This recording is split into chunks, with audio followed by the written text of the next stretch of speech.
challenge the president, respectively again. The cost of living is what it is. Too much talk is not helping anyone. We have said everything that could be said. It is time for action. And there are things that I know the president can do and bring down the temperatures in this country. One of the things that he can do, even today, is to reduce the size of his cabinet. Mr. Speaker, the Constitution, Article 152, gives the president the minimum number of cabinet secretaries and the maximum number. He can appoint between 14 cabinet secretaries and 22 cabinet secretaries. As we speak now, we have 21 cabinet secretaries.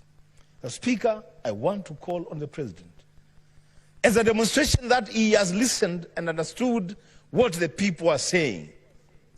Reduce the size of your cabinet from 21 to 14, the minimum.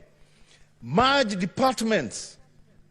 Reduce the number of principal secretaries from 51 to around 30, or even 14, to match the number of cabinet secretaries that we have. The Speaker, and there is comparable jurisdiction to this argument. When you look at the United States of America, where we go to borrow money all the time, and we go for benchmarking all the time, Senator Alwale, the size of the cabinet in the US is 15, with a population of more than 340 million people. 14 cabinet secretaries in the US. When you look at China, with a population of more than 1.5 billion people, the members of the State Council, whose equivalent is the cabinet secretaries, are 26. What are we doing with 21 cabinet secretaries with a population of less than 60 million people and an economy that cannot support that kind of expenditure? The Speaker, let us reduce that number. The Speaker, on the matter of security, it is time for us all, and especially those who are in authority, to walk the talk. As I said, too much talk is not helping anyone. I'm hearing of the usual threats that those who break the law will face the full force of the law. That as we carry out these investigations, no stone will be left unturned. Mr. Speaker, those things stopped making sense a long time ago.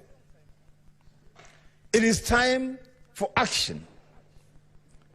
This sitting of the Senate is a call to action, both from us and those others who are in positions of responsibility.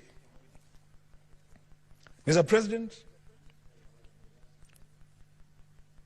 if you love your country and you have listened to what the demonstrators are saying, let aid roll in the security apparatus and departments of this country. Speaker, I asked some young people from my office to tell me when, lastly, the Inspector General of Police, Japheth Kome,